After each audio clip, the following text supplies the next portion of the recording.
नमस्कार, खबरों का पंचनामा देख रहे हैं आप। मैं हूं निश्चित दुबे। हम लेकर आए हैं देश दुनिया की 5 बड़ी खबरें, जिस पर चर्चा के लिए मौजूद हैं कैपिटल टीवी के editor in chief doctor Manish Kumar. बहुत बहुत स्वागत है सर आपका। धन्यवाद। सबसे पहले एक नजर हेडलाइंस पर। पीएम के इजरायल दौरे पर राहुल गांधी ने कसा तंज। बीजेपी बोले, आपकी तरह थाईलैंड नहीं जाते प्रधानमंत्री। सीएम योगी के जापान दौरे पर अखिलेश यादव ने कसा तंज। कहा, जापान का नाम बदलकर कर देंगे आदित्यपुरम। एआई समिट में शर्टलेस प्रदर्शन के आरोपियों की गिरफ्तारी पर मचा बवाल। पीएम मोदी पर बरसे राहुल। कहा, यह नॉर्थ कोरिया नहीं भारत है। अमित शाह का अररिया से घुसपैठ पर हल्ला बोल। कहा, जल्द शुरू होने जा रहा है ऑपरेशन बंगाल में दहशत। अभी मुक्तेश्वरानंद की मुश्किलें बढ़ी। मेडिकल रिपोर्ट में यौन उत्पीड़न की पुष्टि। इलाहाबाद हाई कोर्ट में कल होगी सुनवाई। तो खबरों में सबसे पहले बात पीएम मोदी के इजरायल दौरे की, जिस पर कांग्रेस नेता राहुल गांधी ने कहा कि उन्होंने 24 घंटे पहले प्रधानमंत्री को भारत अमेरिका के बीच अंतरिम व्यापार समझौता रद्द करने की चुनौती दी थी, लेकिन वह खामोशी से इजरायल चले गए। राहुल गांधी ट्वीट कर कहते हैं कि एक बार तो आप एप्स्टीन के कहने पर इजरायल में नृत्य और गायन कर चुके हैं, अब की बार वहां किसके कहने पर देश के हितों के विरोध सौदा करने आएंगे। बीजेपी ने राहुल पर पलटवार करते हुए कहा कि प्रधानमंत्री आपकी तरह गोपनीय छुट्टियां मनाने थाईलैंड और कोलंबिया नहीं जाते हैं और देश की छवि खराब नहीं करते हैं। क्या कहेंगे सर? राहुल गांधी बड़ा आरोप लगा रहे हैं प्रधानमंत्री मोदी पे। यह आरोप थोड़ी है, ये तो राहुल गांधी के दिमाग की गंदगी है, ये तो उनके परवरिश की नुमाइश है। ये क्या तमाशा लगा रखा है इन लोगों ने। पूरी दुनिया प्रधानमंत्री मोदी के इस विजिट के ऊपर विचार कर रही है। पाकिस्तान में तहलका मचा हुआ है।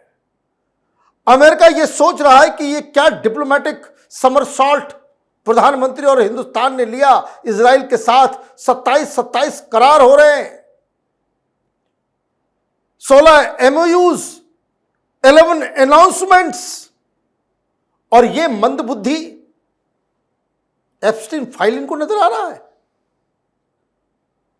राहुल गांधी ने अपनी घृणा की वजह से, अपने इंफीरियरिटी कॉम्प्लेक्स की वजह से, इसने हिंदुस्तान के राजनीतिक संवाद का स्तर इसने अपने हिसाब से बना दिया है। जितना घटिया व्यक्ति उतना घटिया संवाद। नेता जब इस तरह की बात करेगा तो नंगई तो उसके कार्यकर्ता करेंगे। वैचारिक दृष्टि से राहुल गांधी पूरी तरीके से हिंदुस्तान के सामने नंगे हो चुके हैं। ये किसी भी प्रधानमंत्री के लिए इस तरह की भाषा बोलना वो उचित नहीं है, और इसलिए जब आप इस तरह की बातें करोगे तो अब पूछा जाएगा, भाई थाईलैंड में क्या करने जाते हो, किस क्लब में जाते हो, किस पब में जाते हो, किन महिला मित्रों के साथ जाते हो। मतलब चुनाव नहीं जीत सकते तो सब गंदगी फैला देना है, यह राहुल गांधी की आदत हो गई है। इस व्यक्ति को लीडर ऑफ अपोजिशन के पद से जितना जल्दी ये इंडी गठबंधन के लोग हटाएंगे, उनकी राजनीतिक विरासत बची रहेगी।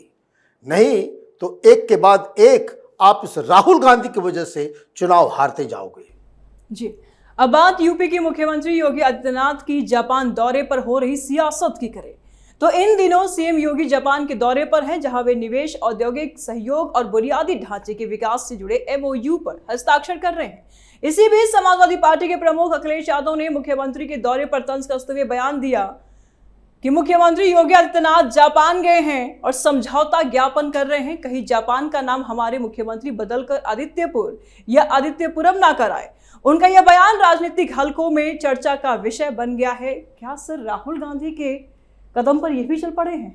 देखिए, कटाक्ष में कही गई बात अगर होती तो मजा भी आता, मज़ा भी आता, लेकिन जो वो वक्तव्य दे रहे थे तो उनके जो एक्सप्रेशंस थे, जो उनका बॉडी लैंग्वेज था, चेहरे में जो उनकी भावना थी, ये हंसी मजाक में भी ये बात कही जा सकती है, कोई बहुत ही खराब कमेंट नहीं है। और कोई भी हिंदुस्तानी चाहेगा आदित्यपुरम नाम हो जाए जापान का, तो कोई तो हिंदू चाहेगा कि बड़ी अच्छी बात होगी। आपको दिक्कत होती है, आपको दिक्कत होती है, आप तो नाम इसका किसी, है ना, मुसलमान के नाम पे कर दोगे। आदित्यपुरम से दिक्कत है आपको। तो खैर, पते की बात यह है कि जो काम आप नहीं कर सके, योगी आदित्यनाथ कर रहे हैं। आपके बारे में बहुत सारे लोग यहां दिल्ली में पत्रकार आरती उतारते हैं कि भाई ऑस्ट्रेलिया से पढ़ के आया। आप कितने निवेश लेकर के आए विदेश से? यहां 1,00,000 करोड़ डॉलर से ज्यादा पैसे आ रहे हैं। सिंगापुर हो, जापान हो, वहां उत्तर प्रदेश का परचम लहराया जा रहा है। आप अच्छी राजनीति करते तो आप ये कहते कि 5 साल हमने भी इतना इंफ्रास्ट्रक्चर बनाया, हमने भी हाईवेज बनाए, उसका ये नतीजा है कि इन्वेस्टर्स यूपी आ रहे हैं। लेकिन आपने बिल्कुल सही कहा कि राहुल गांधी की जो पॉलिटिक्स ऑफ निगेटिविटी है, वो साफ साफ इंडी के दूसरे नेताओं में झलक रही है। ज़रा उनको बताना चाहिए था कि अभी हाल में कई सारे मुख्यमंत्री गए, बहुत सारे, रेवंत रेड्डी गए, जाने वाले ये सिद्धरमैया गए, कई सारे लोग गए, स्टालिन भी गए विदेश। कितना लेकर के आए? अब तक जितने भी मुख्यमंत्री विदेश जाकर के निवेश लाने की कोशिश जिन लोगों ने की, उसमें सबसे ज्यादा पैसा, सबसे ज्यादा एमओयूज और सबसे सफल विजिट ये 3-4 दिनों की जो यात्रा जापान और सिंगापुर की रही, वो योगी आदित्यनाथ ने कर दिखाया है। अब बात देश की सबसे बड़ी एआई इंपैक्ट समिट 2026, देश की गौरव को बदनाम करने की कांग्रेस की साजिश की, जिसका खुलासा इन्फ्लुएंसर्स ने कर दी है। बीजेपी ने खुले मन से आरोप लगाया है कि कांग्रेस ने इन्फ्लुएंसर्स को 10,000 से 40,000 रुपए तक दिए, ऑफर दिए गए। कहा कि नेगेटिव स्क्रिप्टेड वीडियो बनाओ, समिट फ्लॉप बताओ, देश को शर्मिंदा करो। कई इन्फ्लुएंसर्स ने चैट, ऑडियो, स्क्रीनशॉट सार्वजनिक कर दिए। दिल्ली पुलिस ने शर्टलेस प्रोटेस्ट में 8 यूथ कांग्रेस वर्कर्स को गिरफ्तार किए हैं और कई बड़े सफेद पोशों की शामिल होने की भी बातें सामने आ रही हैं। इस पर राहुल गांधी ने पीएम मोदी पर निशाना साधते हुए केंद्र पर शांतिपूर्ण असहमति को दबाने का आरोप लगाया। कहा कि अगर आप संवैधानिक तरीकों से सत्ता में काबिज लोगों के खिलाफ आवाज उठाते हैं तो आपका जेल जाना लगभग निश्चित है। इनके बयान पर हम सवाल नहीं करेंगे सर, सवाल इस बात पे होगी कि सफेद पोशों का भी नाम शामिल आ रहा है, क्या गांधी परिवार पर भी नकेल कसे जा सकते हैं? इस पूरे इन्वेस्टिगेशन में गांधी परिवार के कुछ लोग फंसेंगे, राहुल गांधी के ऊपर भी गाज गिर सकती है। कारण यह है कि जो 2 फोन दिल्ली पुलिस को, क्राइम ब्रांच को मिले, उसमें कई सारे ऐसे चैट्स हैं। ये यूथ कांग्रेस के प्रेसिडेंट भानु चिब, उसकी बातचीत बड़े बड़े नेताओं से हुई है। ऑब्वियस सी बात है, पुलिस ने नाम अभी बताया नहीं है, लेकिन उनको भी पूछताछ के लिए बुलाया जाएगा। जो जानकारी आ रही है कि इसमें टॉप लीडरशिप कांग्रेस पार्टी की, उनके कथनानुसार, उनके आज्ञानुसार ये प्रोटेस्ट किया गया। अब मसला बड़ा सिंपल है कि आपको उसको डिफेंड करवाना था तो आप और गंदगी में उतर गए। एक तो आपने नंगे किया एआई समिट में, अब आप पूरी तरह से नंगे हो गए दुनिया के सामने। क्यों? क्योंकि आपने हायर किया, सोशल मीडिया की टीम ने कांग्रेस पार्टी को देखा कि भी कौन कौन लोग थे जिन्होंने गलगोटिया के खिलाफ जो है मीम्स बनाए या वीडियोस बनाए, या समिट के खिलाफ कि यहाँ पे पानी नहीं है तो व्यवस्था नहीं है, तो वाईफाई नहीं है, तरह तरह की चीजें। और उसको कांग्रेस के लोगों ने बाकायदा, जो बताया जा रहा है इन लोगों के द्वारा, कि अप्रोच किया गया कि इस एआई समिट के खिलाफ बोलो और बताओ कि ये जो प्रोटेस्ट हो रहा था ये गांधी के स्टाइल में प्रोटेस्ट हो रहा था, और ये जो प्रोटेस्ट करने वाले नंगे लफंगे ये सब भगत सिंह है ना। ये कहा गया तो जिनको जिनको अप्रोच किया गया वो बिके नहीं। 40,000 25,000 किसी किसी को तो 1.5 लाख रुपया भी ऑफर किया गया। उन्होंने कहा कि नहीं, पैसे लेकर के देश को बदनाम नहीं करेंगे। चुल्लू भर पानी कहीं है तो इन लोगों को डूब के मर जाना चाहिए। अब बात बिहार के अररिया पहुंचे अमित शाह की उस गर्जन की जिसने बिहार के साथ साथ बंगाल की धरती को भी कपा दिया है। अमित शाह ने साफ कह दिया कि वो अपना चुनाव के दौरान किया वादा नहीं भूले हैं। इसी बीच घुसपैठ के खिलाफ उन्होंने बिहार की धरती से बड़ा ऐलान भी कर दिया। हम पूरे सीमांचल को घुसपैठियों से मुक्त करेंगे। घुसपैठिए गरीबों के अनाज की हकमारी करते हैं। राष्ट्रीय सुरक्षा के लिए इनको देश से बाहर करना जरूरी है। भले ही ये बात इन्होंने बिहार की धरती से की हो, लेकिन निशाना ममता बनर्जी के चहीते वोट बैंकों पर भी था। बंगाल कांप चुका है इनके गर्जन से। सर देखिए, गृह मंत्री का ये बिल्कुल सटीक फैसला है, ऐलान है। और विपक्ष तो बार बार यही पूछता है कि कहाँ है बांग्लादेशी, कहाँ है रोहिंग्या। ये तो नहीं है, और अगर है तो गृह मंत्री का ये फेलियर है। गृह मंत्री का ये फेलियर है कि हिंदुस्तान के अंदर बांग्लादेशी और रोहिंग्या है तो गृह मंत्री अपना दायित्व निभा रहे हैं। उन्होंने कहा नहीं और लोग भागना शुरू कर दिए। अभी पश्चिम बंगाल से, और ये बात अररिया में की गई, जो सीमांचल कहलाता है, वो इलाका जो चिकन नेक का है, वो इलाका जो पश्चिम बंगाल से सटा हुआ बिहार का वो इलाका है, पूर्णिया, किशनगंज, कटिहार, अररिया, ये वो जिले हैं जहां ये बांग्लादेशी बहुत ज़्यादा संख्या में है।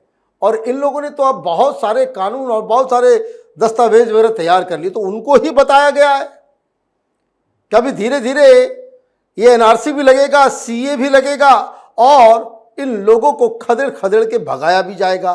तो इससे हड़कंप तो ज़रूर मचा हुआ है। अब देखना यह है कि पश्चिम बंगाल के अंदर जो चुनाव हो रहे हैं, जो एसआईआर की प्रक्रिया चल रही है, उसमें कितने लोग इस तरह के पकड़े जाते हैं। हालांकि एसआईआर की प्रक्रिया में ये मालूम नहीं चलेगा कितने बांग्लादेशी हैं, लेकिन एक आइडिया ज़रूर मिल जाएगा कि कितने वोट जो है वो काटे गए हैं, जो फर्जी वोटर्स हैं, जिन्होंने फर्जी दस्तावेज जो है जमा किए हैं। तो ये बिल्कुल साफ है कि गर्जे अमित शाह बिहार में और इम्पैक्ट उसका पश्चिम बंगाल में देखने को मिल रहा है। जी, तो स्वामी अभिमुक्तेश्वरानंद सरस्वती के खिलाफ यौन उत्पीड़न के मामले में बड़ा खुलासा हुआ है। पीड़ित नाबालिग बच्चों के मेडिकल रिपोर्ट में उनके साथ यौन उत्पीड़न की पुष्टि हुई है और अब मेडिकल रिपोर्ट के आने के बाद स्वामी अभिमुक्तेश्वरानंद की मुश्किलें बढ़ सकती है और उनके खिलाफ कानून का शिकंजा भी कसा जा सकता है। इस मामले में इलाहाबाद हाईकोर्ट में कल सुनवाई होगी। वहीं दूसरी तरफ सपा सांसद धर्मेंद्र यादव ने कहा कि शंकराचार्य की गरिमा को गिराने की सरकार की कोशिश अशोभनीय है। कैसे बचेंगे इन आरोपों से? देखिए, ये मामला अब पेचीदा हो गया। अब इनका बच पाना नामुमकिन है। कानून कड़ा है, नियम बड़े सख्त हैं। कोर्ट में जो पहले इस तरह के केसेस डील किए गए हैं वो पूरी तरीके से आरोपियों के खिलाफ जरा सा भी इसमें कोई मर्म नहीं दिखाई जाती। और अब तो मेडिकल हो गया। उस बटुक ने, उस बच्चे ने आकर के कह दिया कि हाँ हमारे साथ हुआ है। जगह, समय, तारीख सब वो बता रहा है।